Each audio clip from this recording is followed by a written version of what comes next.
Bonjour à tous. Merci François pour cette introduction. Merci à Hélène de m'avoir invité à ce séminaire. Alors, je voudrais partager ma présentation, mais je vois que c'est que l'hôte qui peut partager. Hélène, faudrait me donner les droits ou... Alors, normalement, je vous ai mis co-hôte. Ah, Donc, alors ça veut dire que ça va marcher. Ok, parfait. J'ai eu tort de douter. Vous voyez donc mon partage d'écran? oui, on le voit très bien. Parfait. Donc, en piste.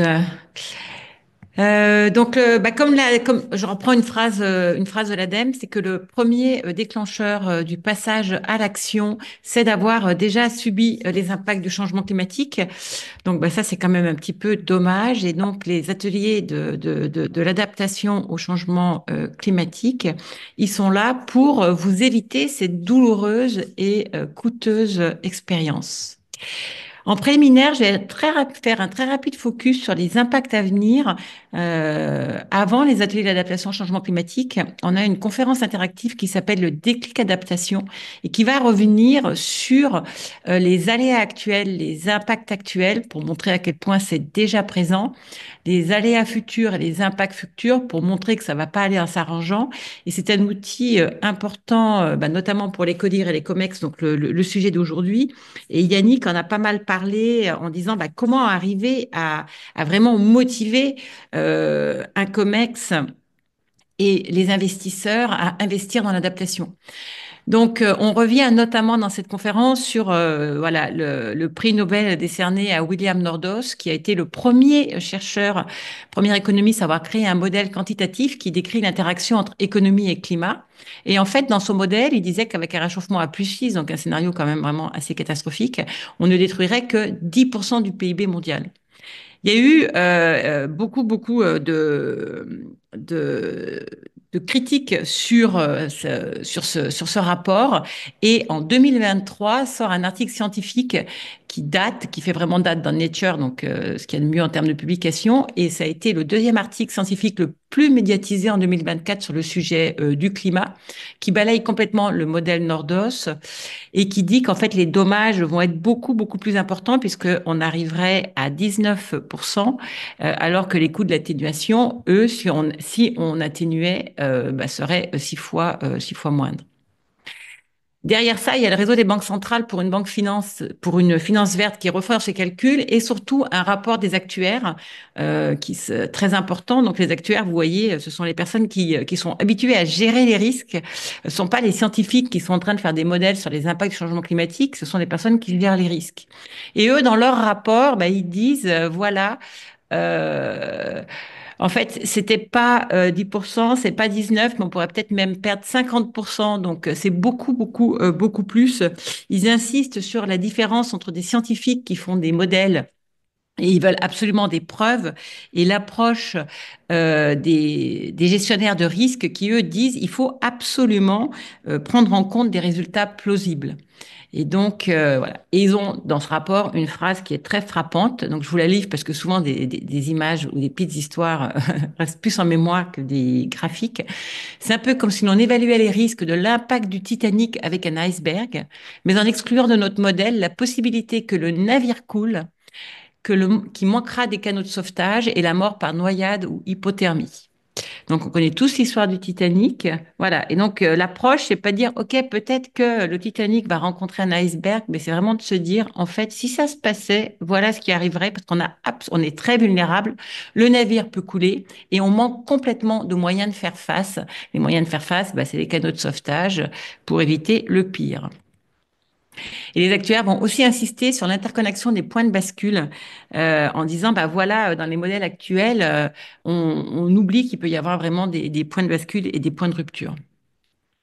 Et derrière ça, donc c'est un autre rapport du World Economic Forum qui montre un petit peu, selon les scénarios d'émissions, quelles seront les pertes. Donc c'est une étude qui est très importante puisque c'est sur pratiquement 6000 entreprises cotées.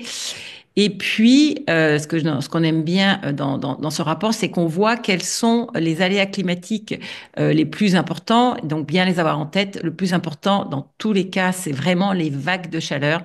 Derrière, ce sont les sécheresses et derrière, ce sont les inondations.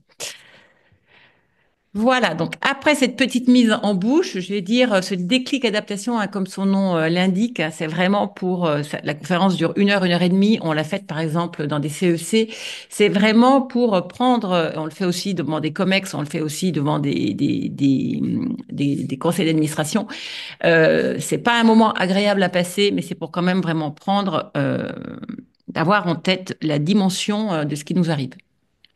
Donc après les mauvaises nouvelles, qui sont, ça va pas être fabuleux ce qui nous arrive, on a donc un atelier qu'on appelle l'atelier standard. C'est un atelier qui se joue 6 à 8 participants avec des cartes et qui est essentiellement orienté sur le passage à l'action. J'ai essayé de vous mettre des photos colorées et dynamiques pour vous montrer que voilà, c'est pas parce que la situation n'est pas drôle qu'on peut pas travailler ensemble et trouver des solutions. Donc, les 4 choses à savoir importantes sur les ateliers d'adaptation au changement climatique, c'est que d'abord, on propose une méthode qui est fondée sur la science, principalement le rapport du GIEC, pour s'adapter aux impacts. Ils sont conçus pour le passage à l'action, donc on est vraiment résolument tourné vers le passage à l'action et on va accorder autant de temps à la théorie qu'au travail sur un cas pratique. Donc, on va vraiment parler de votre entreprise sur un cas très concret. On intègre par construction les parties prenantes, donc il est essentiel de comprendre qu'on travaille dans un territoire, qu'on travaille dans une chaîne de valeur, qu'on travaille avec des fournisseurs et des clients. Et donc on s'appuie sur toutes ces parties prenantes, on les intègre et on s'appuie aussi sur l'intelligence collective. Et enfin, c'est un atelier systémique, donc on va parler d'adaptation, mais on va aussi parler d'atténuation, de biodiversité, comme l'a rappelé François Boileux. Changement climatique et biodiversité sont totalement liés. Et on parle aussi de justice et d'équité. Donc, c'est un atelier de sensibilisation qui se décompose en quatre, la méthode en 4 étapes. On va revenir sur la différence entre adaptation et atténuation. Une étude de l'ADEME chaque année montre que malheureusement, l'adaptation est un sujet totalement méconnu. Et quand les personnes pensent le connaître, en fait, ils le confondent avec l'atténuation. Donc, déjà, pour bien pouvoir s'adapter, ben, il s'agit de bien comprendre la différence entre adaptation et atténuation. On va aborder les composantes du risque, je vais vous montrer ça. On va mettre en lumière le risque de maladaptation et comment essayer de diminuer les maladaptations et de chercher des co-bénéfices. Et enfin, on va parler d'une trajectoire transformationnelle. Donc ça aussi, ça a été évoqué à un moment dans les questions posées à Yannick. Oui, on va chercher des solutions à court terme face aux limites du réel quand on manque d'eau. Et on va aussi être amené dans cette trajectoire transformationnelle à se poser des questions sur, comme ça a été dit par un participant, les finalités du produit, mon business model et vers quoi je souhaite en fait réellement aller. Donc rapidement, la différence entre atténuation et adaptation. L'adaptation, c'est gérer les conséquences. Il y a des canicules, il y a des sécheresses, il y a des inondations. Bah, qu'est-ce que je fais avec ça? L'atténuation, c'est s'attaquer aux causes. Il y a des émissions de gaz à effet de serre. Ça nous conduit à un changement climatique très important. Il s'agit de réduire les émissions de gaz à effet de serre. Donc, avec l'adaptation, on dit qu'on fait avec, alors qu'avec l'atténuation, on va lutter contre. L'échelle géographique, c'est très local, hein. C'est une usine, c'est un entrepôt, c'est une entreprise. Voilà, j'agis à mon niveau, alors que l'atténuation, c'est mondial. Tout le CO2 qui est émis profite à toute la planète. L'échelle temporelle, ben, on va avoir des solutions dès le très court terme, alors que l'atténuation, ben, c'est le long terme, puisqu'il y a déjà une bonne partie du CO2 qui est émis. Le changement climatique, on ne reviendra pas en arrière. Donc, ce qu'on fait pour l'atténuation, c'est vraiment le futur. Ce qui induit en fait un biais, parce que quand on n'agit pas pour nous, mais pour l'ensemble et pas pour maintenant, mais pour le long terme, on est beaucoup moins motivé à agir que quand on agit pour nous à court terme. Et donc, le premier message très important de l'atelier, c'est de montrer à quel point adaptation et atténuation sont complémentaires et indissociables. On ne peut pas ne pas atténuer, sinon on sortira des limites de l'adaptation. Et on ne peut pas ne pas s'adapter, parce que sinon on va se prendre toute une série d'événements qui vont vraiment nous mettre à mal. L'approche par le risque, donc ça se joue avec des cartes. Et donc, tout l'atelier est fondé sur le risque. On va parler d'un enjeu, donc votre chaîne de valeur, qu'est-ce qu'il y a de l'importance dans votre chaîne de valeur, vos clients, vos ressources humaines, vos bâtiments, vos process, les matières premières, etc.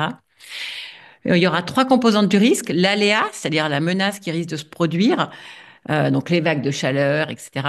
L'exposition, est-ce que vous êtes exposé à cette vague de chaleur? Et la vulnérabilité, c'est est-ce que vous êtes sensible à cette vague, à cette menace, et est-ce que vous avez la capacité à y faire face? Et on va dire, bah, pour un enjeu donné, si l'aléa se produit, vous êtes exposé, vous êtes vulnérable, alors vous aurez un impact, c'est-à-dire les conséquences si cette menace se réalise. Donc, je vais vous prendre, bon, pour résumer, s'il y a un risque, il faut un enjeu. Donc, je vais vous prendre un petit exemple avec une tempête, avec un gros bateau porte-container et un petit voilier. Une menace, bah, donc c'est cette tempête. L'enjeu, donc, bah, est-ce que vous êtes à l'endroit où va se produire cette menace? Et si vous y êtes, est-ce que vous êtes sensible à cette menace, cette fameuse vulnérabilité? Et là, bah, il reste plus que le petit bateau. Le gros bateau va peut-être passer un mauvais moment, mais en tout cas, il aura la capacité à faire face. Et donc, pour le petit bateau, bah, s'il n'a pas vraiment cette capacité à y faire face, le risque, c'est qu'il risque de couler. Donc, voilà comment se présente ce risque. Après, on revient sur le risque climatique.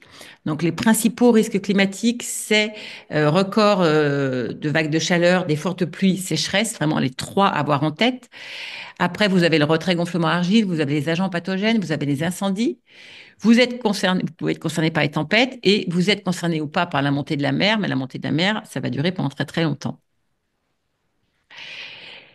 Donc, à ce stade-là de l'atelier, on va poser la question, voilà, pour un risque, aléa, exposition, vulnérabilité, les trois composantes. Quand vous faites de l'atténuation, sur quelle composante jouez-vous?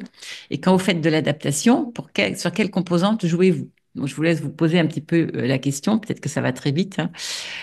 Mais la réponse, c'est que quand je joue sur l'aléa, quand je fais de l'atténuation, je joue sur l'aléa, je vais faire en sorte que les aléas n'empirent pas trop. Donc ça, c'est la politique d'atténuation. Et après, quand je fais face, eh bien, je vais réduire mon exposition, réduire ma vulnérabilité. Ça s'appelle l'adaptation. Et donc, notre méthode, elle est fondée sur ça. On analyse le problème, c'est le risque. Et derrière, on va explorer les solutions en se disant, ben, je peux réduire mon exposition, je peux réduire ma vulnérabilité. Il n'y a pas de fatalité à l'exposition à la vulnérabilité. Donc, c'est ce qu'on va voir.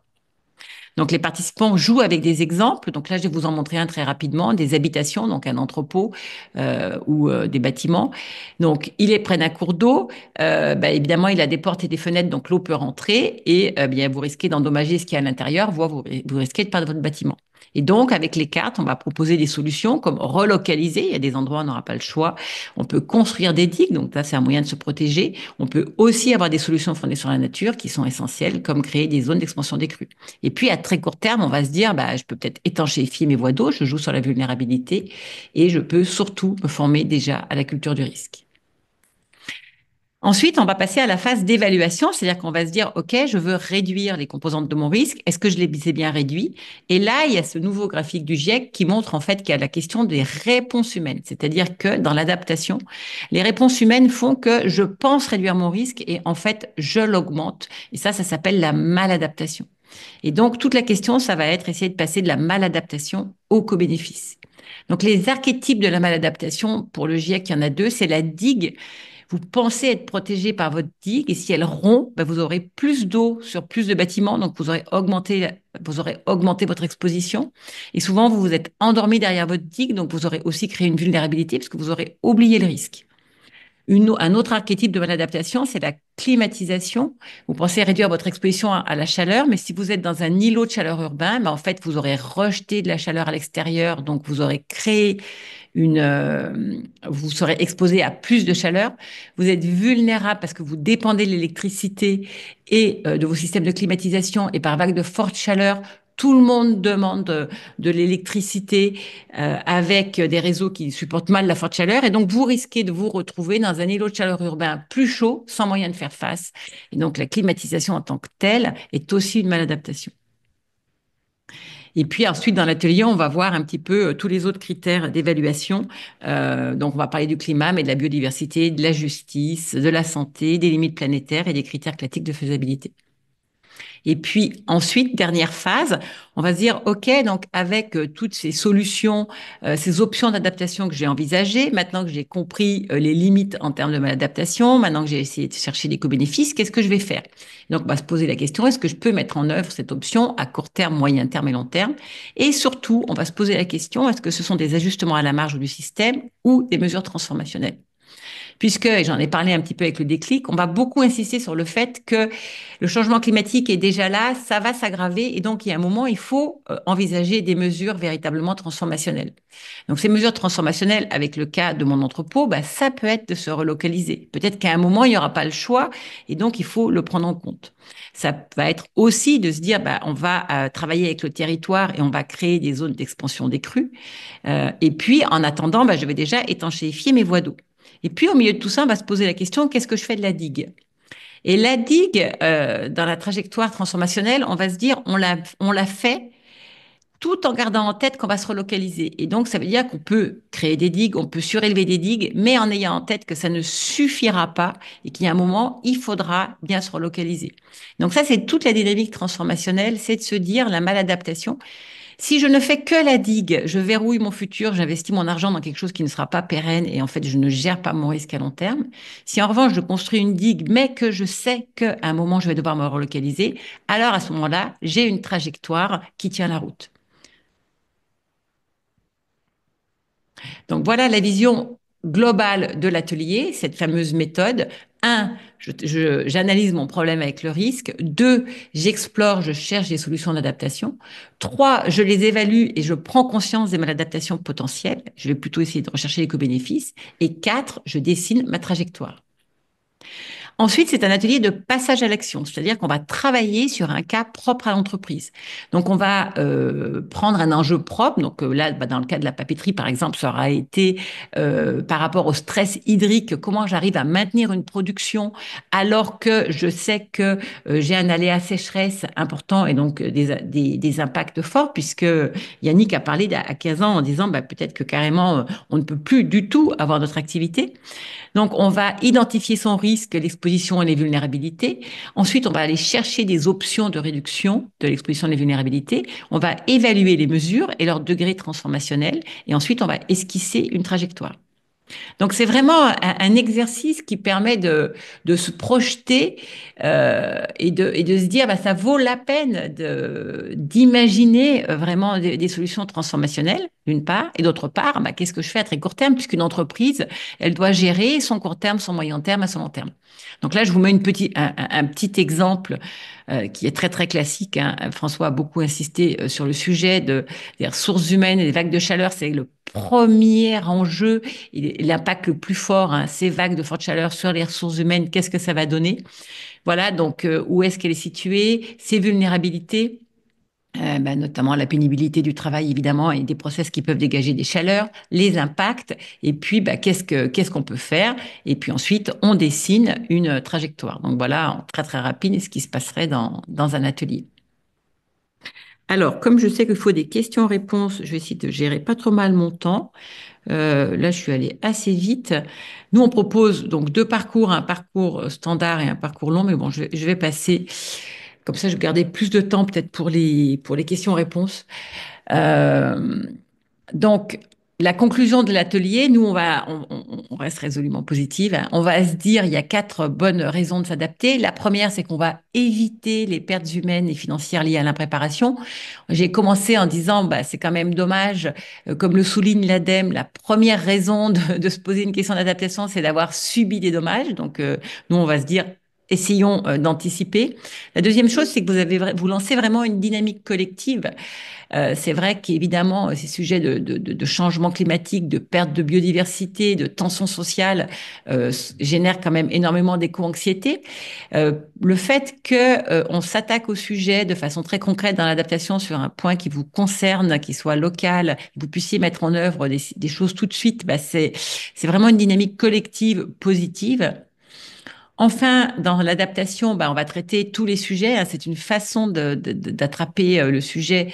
Mais derrière, on va avoir des solutions qui font aussi de l'atténuation. On va avoir des co-bénéfices avec la biodiversité.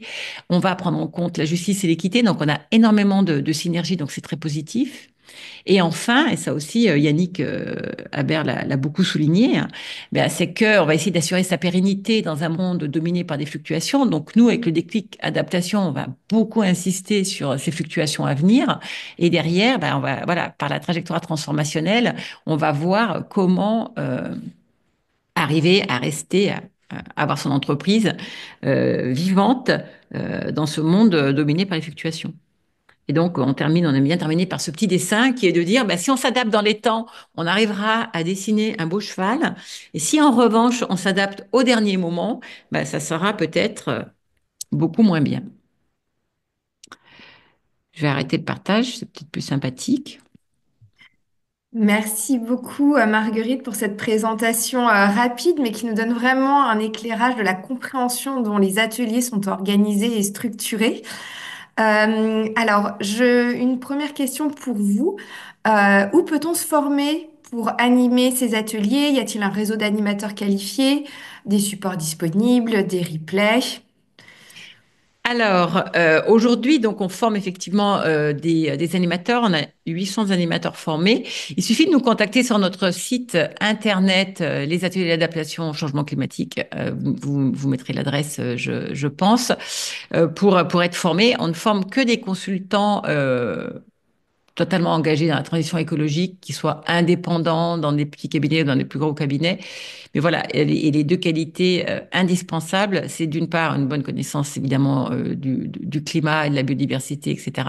Et d'autre part, cette capacité à animer en intelligence collective, puisque c'est vraiment un atelier d'action. Donc, comment on pose les questions, comment est-ce qu'on amène les participants à interagir ensemble pour chercher des options, pour les évaluer et pour construire cette trajectoire. Merci. Et une autre question également un peu plus sur l'organisation des ateliers et leur origine. Pouvez-vous nous redire qui est à l'origine des ateliers, qui le finance et qui l'anime? Donc, les ateliers ont été créés par Juliette Nouel, qui est journaliste, qui tient une tribune LinkedIn. Donc, vous pouvez la suivre sur son LinkedIn, Juliette Nouel, Nouel, voilà. Juliette, donc, connaît le sujet du climat, le suit depuis très longtemps, a beaucoup fait de fresques du climat, donc parler d'atténuation, et étant journaliste, a tout à fait conscience du fait que l'adaptation est le sujet qui nous rattrape. Il était logique de commencer par parler d'atténuation, puisque quand on comprend qu'il y a un problème, on prend l'image de la baignoire. Quand on voit qu'une baignoire va déborder et que le robinet coule, on se dit il faut fermer le robinet. Donc ça, c'est logique. On commence par s'attaquer au sujet de l'atténuation, réduire nos émissions. Et aujourd'hui, vu que, comme le montre la trajectoire de réchauffement, d'adaptation au changement climatique, on est à plus 1,8 en France, plus 2,1 sur les 10 dernières années, et on va aller à plus 3, plus 4, ben, il faut bien à un moment se dire le monde dans lequel on est a changé, donc il faut s'adapter. Et donc, elle a créé ces ateliers pour être un petit peu, comme l'a montré François Boileux, la première brique de prise de conscience. Il y a un changement climatique, qu'est-ce que je vais faire? J'ai besoin de m'outiller d'une méthode pour analyser mon risque, pour éviter les maladaptations et pour vraiment me projeter. Donc, c'est vraiment l'outil qui s'intègre à ça. La deuxième question, c'était comment est-ce qu'on est financé? Alors, on a eu un soutien de l'ADEME pour créer ces outils et pour former des animateurs, mais aujourd'hui, il n'y a pas d'aide spécifique. Ce sont des ateliers qui s'intègrent dans des parcours et qui sont faits par les entreprises et les collectivités d'ailleurs. Merci beaucoup, Marguerite. J'ai pas d'autres questions spécifiques sur les ateliers. Si vous en avez, n'hésitez pas à les partager dans le chat. Peut-être, François, un point, parce qu'on a eu plusieurs. Peut-être aussi du coup et le remettre en perspective aussi avec les autres outils qu'on a présentés. Et Marguerite, vous me direz si vous êtes d'accord avec ça, parce qu'il y a plusieurs endroits où on peut les mettre.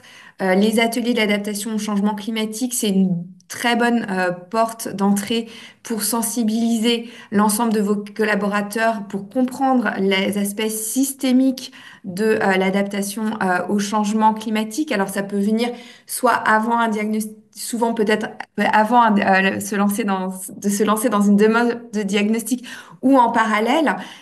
Ensuite, la partie diag adaptation expert qui a été proposée par la CCI. Ce qu'il faut savoir, c'est que voilà, il y a plusieurs outils de diagnostic d'adaptation, de vulnérabilité, pardon, parce qu'effectivement, il n'y a pas de monopole. Donc, il y a ce très bel outil qui a été fait par, et qui est porté par les chambres de commerce et d'industrie qui ont leurs moyens. Et donc, un autre outil parallèle va être porté et lancé par, financé par l'ADEME et porté par BPI France, qui est le Diag Adaptation, qui est similaire à l'accompagnement que vous pouvez avoir par les CCI et qui sera lancé. Et puis ensuite, il y a le parcours Acte qui est sur la décarbonation et qui a vocation à intégrer, Acte pas à pas, à intégrer pour vous aider à mettre en place votre stratégie, un volet adaptation. Et puis ensuite, il y a acte évaluation, où là, on vous permettra de réfléchir à la mise en œuvre de votre stratégie. Et merci beaucoup, François, d'avoir partagé un slide pour récapituler le parcours. Donc, Euh, ouais, quelques petites questions. Alors déjà, Hélène, effectivement, principalement, idéalement, on s'insère avant une analyse de vulnérabilité. Il se trouve qu'on intervient aussi très fréquemment, une fois cette analyse de vulnérabilité faite, parce que les personnes, pour se l'approprier dans l'entreprise, ont besoin d'avoir une vision globale, en fait. C'est-à-dire que travailler dans le détail, il y a absolument besoin de comprendre le pourquoi derrière, hein. C'est ultra classique. Mais le fait de présenter un pourquoi et le fait de présenter cette dynamique, j'analyse, je cherche, j'évalue, je fais ma trajectoire, permet vraiment d'acquérir les bons réflexes avant de travailler dans le détail.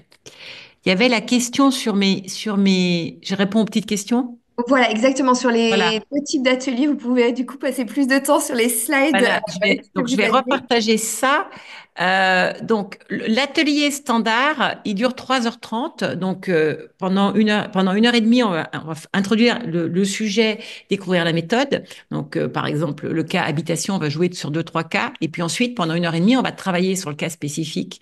Et puis on va garder une demi-heure pour vraiment tirer les conclusions, le passage à l'action et donc notamment comprendre la nécessité d'une analyse de la vulnérabilité. Voilà. Donc ça, cet atelier, il coûte 1500 euros.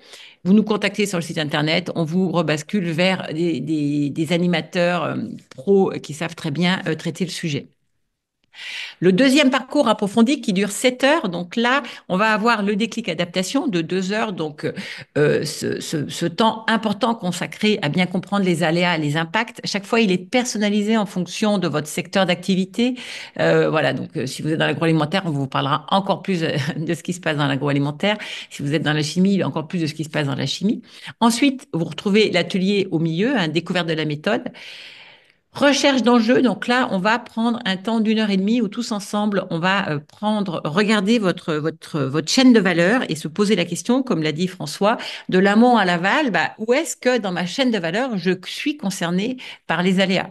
Donc, ça vous amène en fait intuitivement à assez bien cerner les endroits critiques dans le cadre de votre entreprise. Et ensuite, on va travailler sur un cas pratique. Donc ça, ce parcours approfondi, lui, coûte 2500 euros. Et évidemment, vous avez une dynamique complète. Je comprends vraiment le problème, je comprends bien la méthode et je comprends très bien aussi où, où est-ce que je suis principalement concernée. Ça peut se faire en deux temps, hein, deux fois une demi-journée aussi. On a une formule express parce que quand on est un comité de direction ou un COMEX, on n'a pas forcément beaucoup de temps. Donc, à ce moment-là, on peut réduire l'atelier jusqu'à 2h30 pour aller vite. Et on peut aussi faire le déclic adaptation tout seul.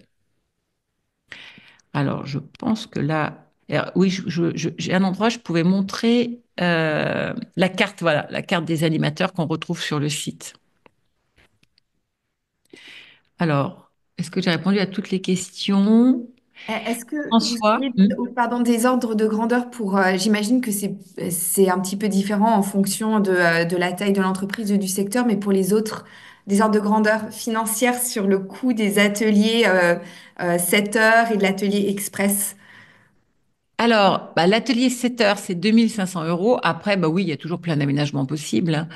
Et l'atelier express, pour le coup, ça va être 1500 euros comme l'atelier standard, qu'il soit express ou qu'il soit pour nous, c'est le même travail en fait. Il faut chercher l'enjeu. Enfin, c'est exactement, exactement la même chose. Alors justement, sur les secteurs que l'on aborde dans ces ateliers, n'importe quelle entreprise dans n'importe quel secteur peut s'engager dans un atelier. C'était pour un peu élargir la question que l'on avait sur les ateliers sont-ils adaptés pour le secteur financier et bancaire? Alors déjà, on fait beaucoup d'ateliers dans le secteur financier et bancaire, ce qui d'ailleurs pour nous, euh, on a toujours des retours très positifs sur la façon dont on aborde le risque, alors que s'il y a bien quand même un secteur qui connaît bien la gestion du risque, c'est quand même bien le secteur financier, hein. Donc, on travaille aussi beaucoup avec les assureurs.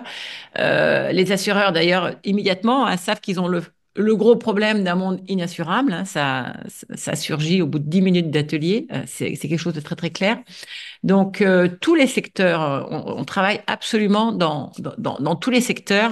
Et on peut travailler avec des grands groupes comme on peut travailler avec des très petites entreprises. Ça s'adapte, c'est vraiment tout le monde, ça fonctionne vraiment pour tout le monde. Alors peut-être je pose la question parce que là on est entreprise. Est-ce que ça s'adapte aussi à des collectivités territoriales? Parce que je sais que effectivement les territoires aussi mettent en place des stratégies d'adaptation. Donc, ça, on fonctionne aussi bien pour les territoires que pour les entreprises. On travaille vraiment moitié-moitié. Les enjeux sont totalement différents, sont quand même différents pour un territoire et pour une entreprise. C'est plus facile pour une entreprise. À l'origine, on a été soutenu par l'ADEME, par François Boileux, pour les entreprises.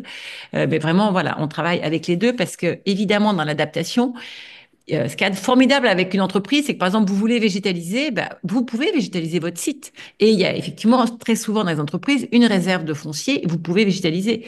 François a mis en avant les travaux faits avec Périferme sur la végétalisation au niveau des centres commerciaux. Ils ont la main. Au niveau d'un territoire, quand il s'agit de végétaliser, c'est beaucoup plus important et c'est indispensable. Votre végétalisation ne prendra du sens que dans le cadre de la végétalisation globale. Mais évidemment, au niveau d'un territoire, c'est plus long à se mettre en route, c'est différent. Donc l'avantage en tant qu'entreprise, c'est qu'on peut faire les choses plus rapidement et plus facilement. Exactement. Et je me souviens de François Gémen qui disait, en fait, on croit beaucoup aux entreprises. Il y avait eu un séminaire avec les CCI, avec Christelle Ricci, avec qui j'interviens régulièrement.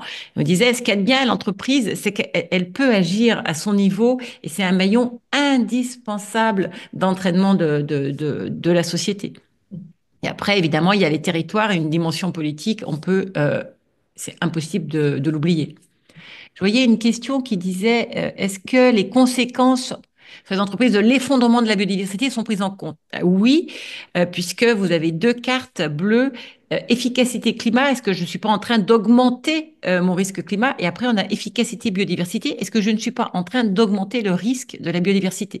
Et il est très, très clairement dit, en fait, et on insiste beaucoup au niveau de l'atelier, si ce que je fais pour le climat aggrave le problème de biodiversité, j'aggrave mon problème, puisque le problème de la biodiversité est encore plus grave que celui du climat. On le voit moins, mais il est plus grave. Donc en fait, ça là-dessus, c'est vraiment, vraiment mis en avant. Et on insiste beaucoup sur les co-bénéfices, essayer de trouver des solutions qui sont à la fois des solutions pour le climat et pour la biodiversité. Et François Boileux a beaucoup insisté sur toutes les solutions fondées sur la nature. Et il y a énormément de choses qui se font dans ce sens-là. Donc toujours, toujours, on va le mettre en avant.